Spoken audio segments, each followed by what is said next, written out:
to the front pages, the big story about Oxfam and the sex workers and so forth, broken by the Times during the week very successfully. It's followed up by the Sunday Times in a major way today.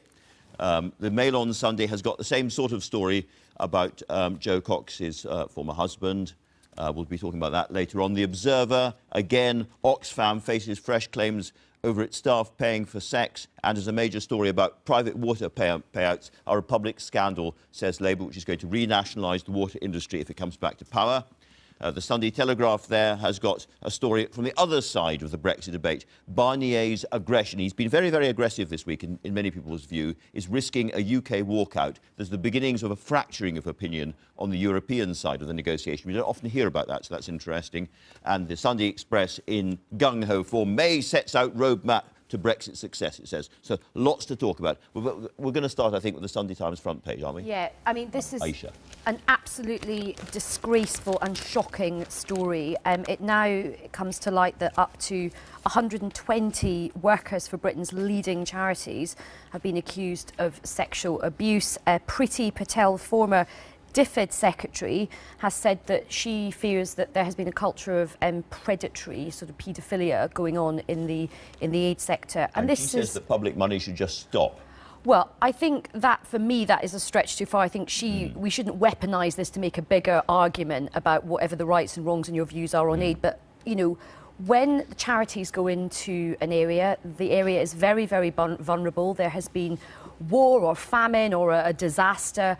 People are vulnerable, and the idea that people are exploiting vulnerable people for sex is absolutely disgraceful. We should say it's not just Haiti. There's a story in The Observer which discusses the same sort of thing going on in Chad. And there's lots of other examples, and it's not just Oxfam. Yeah, and Save the Children as well. Just to close this off from my point of view, I mean, I just think the charity sector should hold themselves to a higher standard.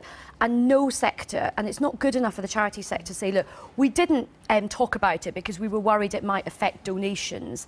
You know, whether you're the Catholic Church, whether you're politics, whether you're a charity, you should not be above scrutiny. We should investigate these without fear or favour. But that's where you get into a difficult situation where the former International Development Secretary, Priti Patel, when she says, well, in that case, they shouldn't get any money, this is a great political excuse not to fund them.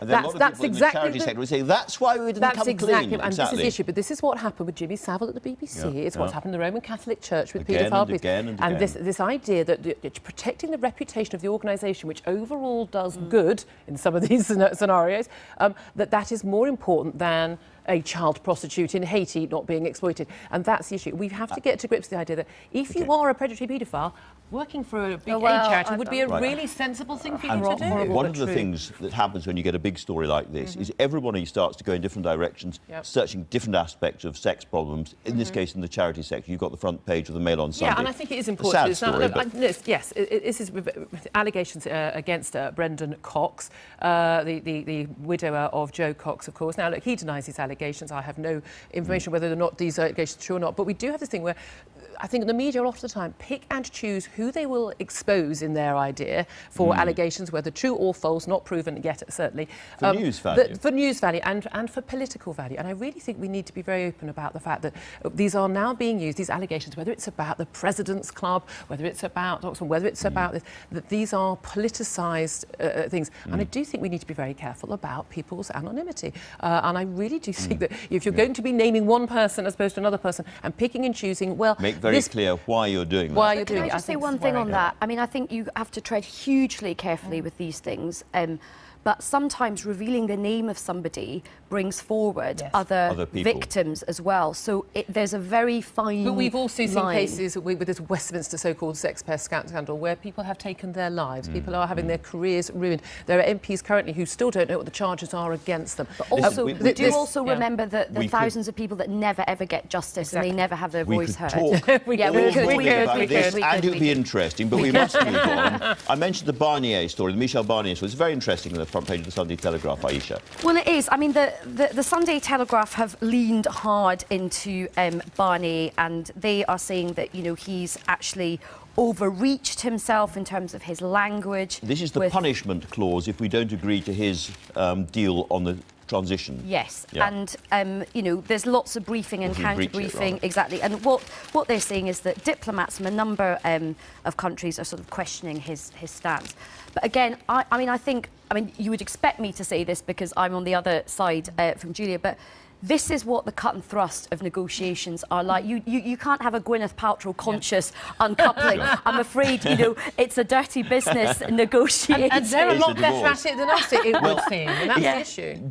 Do you accept, however, that in a sense, you know, we pour over every split, every problem on the British government side, every inconsistency. On the other side, we've got major nations who now disagree with each other about the terms of Brexit and stress between the national capitals on the one hand and Barnier's team in Brussels on the other, and we don't very often report this. Well, the BBC doesn't often report it. No, they won't talk to us, it's partly the problem. Well, no, but there is a major issue, again, believing everything that anyone at the EU says is the word of God, and everything else is being politicised here.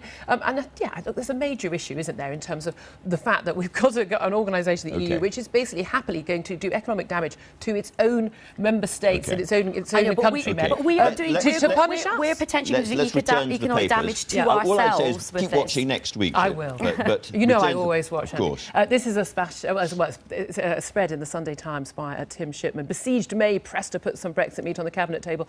Wonderful last Leonardo supper. turning in his grave. It's a superb spread. But basically, what is happening, as you currently see, we see speech after speech, we see newspaper column after newspaper column, and basically the Remainers and the Brexiteers in the cabinet and outside the Mogs and the Soubries are basically constantly trying to get the Prime Minister's ear. There seems to be a view, it's almost Trumpian, that whoever has spoken to her last gets the official policy. I think the general view is, you know, we just want some signal from Theresa May about what she wants to do. Well, she has. The Lancaster speech is very clear. Come on, that's so not true. I mean, she doesn't know what she wants now. We don't know that. Hold on a second. There have been signals, but then she goes back on them. Excuse me, can I just have a very, sorry, Andrew, you're here. a very brief word? Julia I'm really sorry. But certainly according to the Sunday Express and many other papers, we are about to hear what Theresa May thinks. There's going to be a statement coming shortly, and then a series of, I think, 6 big speeches by cabinet ministers laying out exactly what they want from these negotiations. Though interestingly, Mr. Hammond is not among them.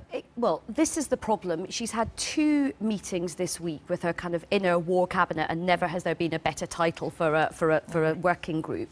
And the problem is they are still fundamentally split over what kind of Brexit they want. Well, over Brexit or no Brexit. You know, whether they want to have a sort of a divergent Brexit, whether they want something which is much more aligned. And, you know, Julia and I would, you know, we're on that.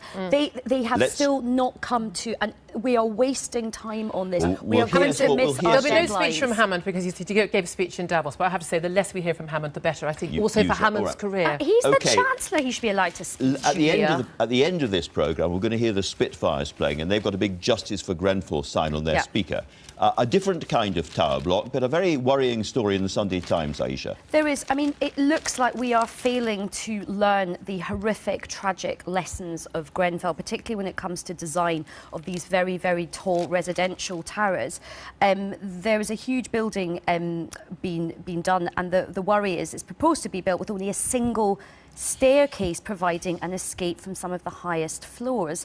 And Russ Timpson, who's from the Safety Network, said that, you know, we think this is extraordinary that we are in this situation where we're having these very, very tall buildings with one fire escape. And the truth is, you know, we are building up in London. That is a trend. And you can see from the beautiful photograph behind you, Ayesha, London is now full of vast glass towers. And if some of them have only a single staircase to get out, that's terrifying. But the thing is, this also undermines this whole idea that this is all just an attack on the poor. It's because people are poor in Grenfell Tower that they had this terrible fire safety. Actually, it's across the board, rich or poor. OK, more stories. Cheating teachers in the Sunday Times. I think this is fascinating, front page of the Sunday Times. Yes, we all had a lot of talk recently about pupils cheating. Of course, you know, with the advent of the mobile phone, which I don't think we had, and maybe you did, I don't know, in our day, it wasn't an option. You had to write on your hand, but thousands of teachers caught cheating. And I think this says a lot about how we view exams now. Exams used to be the idea that you would have an idea of where someone's standards were, you know, how good someone was at a particular subject. Now the idea is it's a route to something else, and everyone must get A's or A stars. And we no longer see exams as a sort of factual representation of someone's ability, so it's OK to cheat. And I think it's a really different mindset at school. It is. But also what's interesting is a lot of people get super coached for their exams as well. It's an interesting We have time for one final story, Ayesha. You can choose between ice hockey and I think we're going to do ice hockey, actually. Let's do ice hockey. So the Winter Olympics are going on, but actually no one really cares about them because it's all about North Korea and South Korea. Really interesting. The North Koreans are making as nice as the North Koreans ever make, aren't they? It's incredible. Their sort of diplomacy and their sort of, you know, they've made all the attention onto them. And Kim Jong-un has sent his wee sister, Little Kim, as I call her. She's only 30. She's head of propaganda for North Korea. Do you know what I would love? I'd like to know more about this person. I would absolutely love it if she decided to stay in South Korea. A defect. I think it's that would be absolutely amazing. I think it's I have to say, we all think it's a bit of a joke and it's all lovely, but at the end of the day, the North Koreans are, you know, a nasty dictator, murderer state, are outplaying the diplomacy of South Korea, Japan, China and America. Yeah. But that is rather worrying. Remember, this could be an important first step. The only way to sort of calm down the temperature in North Korea is diplomacy with South Korea. So hopefully this could be sort of, you know, a beginning of a thawing in relations. It started on the ice hockey. Well, ping pong did it in the 70s. Ping pong to ice hockey. Thank you both very much indeed.